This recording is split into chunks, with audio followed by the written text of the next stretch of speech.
Hang on. What was that?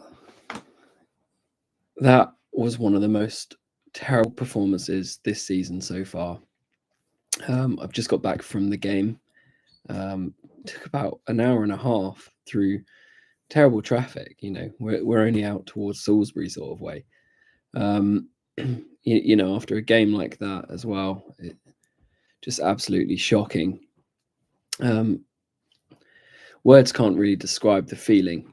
To start with, during the game, I thought, okay, well, this is a little bit tame.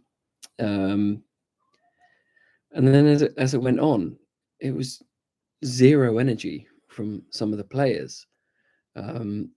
It's clear that something was very, very wrong in that team, and really quite disgraceful. I've not looked back on the goals yet, but obviously it's Brentford have scored 5 against us today, and I wasn't expecting a huge result. This was probably a game that we really should have won today. Brentford hadn't won away from home. They're not exactly sitting particularly high in the table.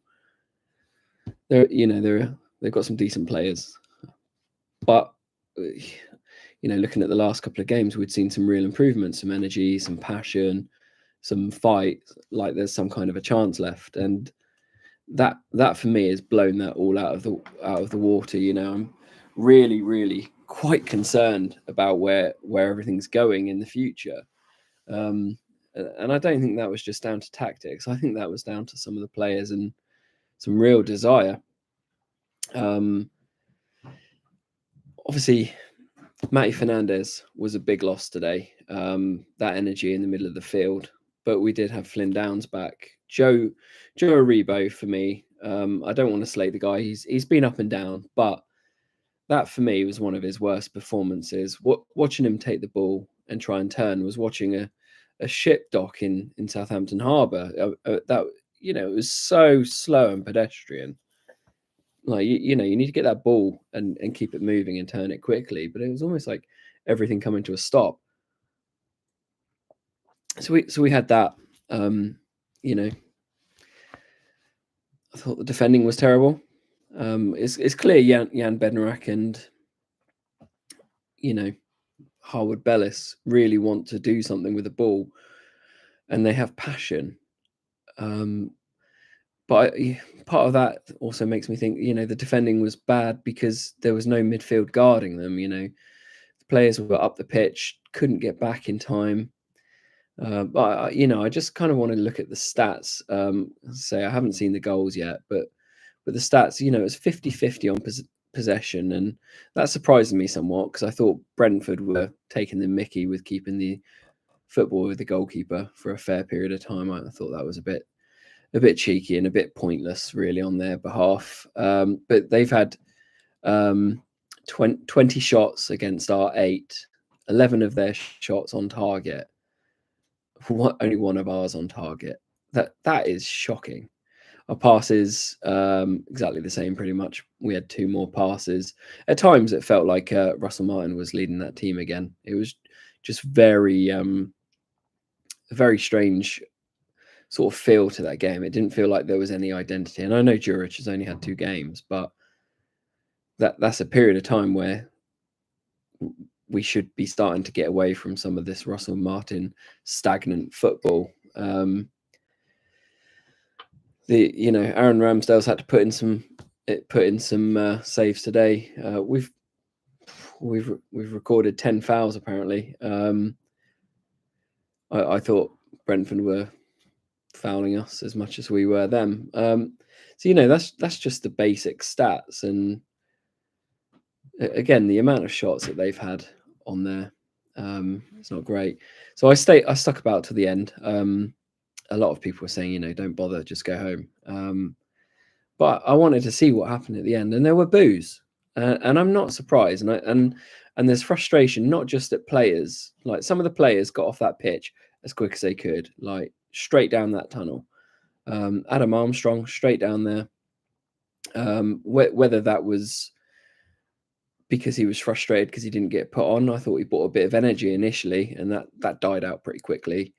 The only 2-3 players that stayed on the pitch were Kyle Walker-Peters, Bednarek, and Harwood Bellis, and they took whatever criticism like men.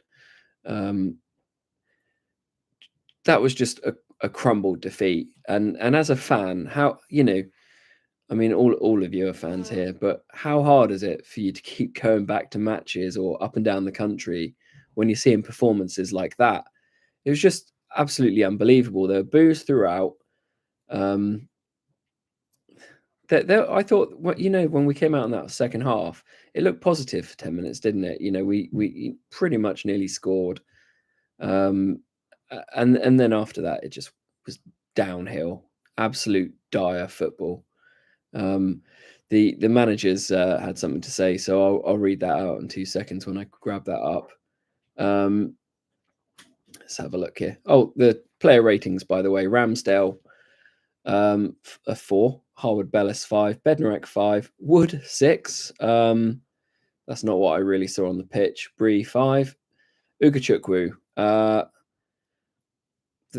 Yeah, okay, let's talk about Ugachukwu. I send him back. Send him back. He's showed a little bit of desire. He's thrown some toys out of the pram at some point, but he's just not good enough to be playing in a Premier League team, in my opinion. Like, you would have thought he'd have a bit of strength, but that ball was getting nicked off of him left, right, and centre today. Just not good enough, and his passing ability not there. Joe Aribo, he's got a 5, but for me, again, that man is far too slow, lacking energy, and has 0 finishing product. Kyle Walker-Peters 5, well, Dibbling 6. First half, I didn't think he was very good at all. Second half, he was running at the players a bit more, but whether that, in my opinion, is enough for him to be demanding big salaries and big changes, I think he's still got a lot to prove to me. Paul Iheanacho 4. He couldn't do a lot today, and Jury's still out on that one. And Silamana, I don't see what the manager's seeing in him. I'm imagining that he's starting to train pretty hard and pretty well, and he's got a bit of pace. Let me know what you think about Silamana, but as far as I'm concerned, he shouldn't be on the pitch in that team. We should have had Cameron Archer on to start with. He's much better. Play Archer and Paul Iheanacho together if that's what we're going to do. Let's have a look at what the manager had to say, because it's a pretty sorry story. I saw it a second ago. I am very disappointed with the performance. Disappointed in the team, in myself. We didn't do anything well today. Very bad performance, and it was a very big difference between the two teams. You don't say, buddy. 5-0. I was very hopeful after West Ham game. I thought we could compete. After this game, it's normal that you have questions about your work. It will be a big motivation to change the situation. But in this moment, I can say I didn't change the situation, and I'm very sorry for that. He made substitutes at halftime. He definitely had a little bit of a play around with the formation there. Maybe in my life, I never played a game that I feel like there's this bigger difference between the two teams. Today, everything was wrong. Everything was bad. Is he saying that he's embarrassed by the players or what? You've come in, you've taken control of this team. That was an absolute real low. And of course, we've got to give credit to Brentford. 5-0. Some of their fans were, from the other end of the stadium, the fans were having a good laugh at our expense, and it's a little bit embarrassing. But they're a well-drilled team. They set up a certain way. They're going to come at you hard, and why on earth we've put that midfield in? Of course, I know we've lost Matty Fernandez, but that midfield needed to be a lot more compact.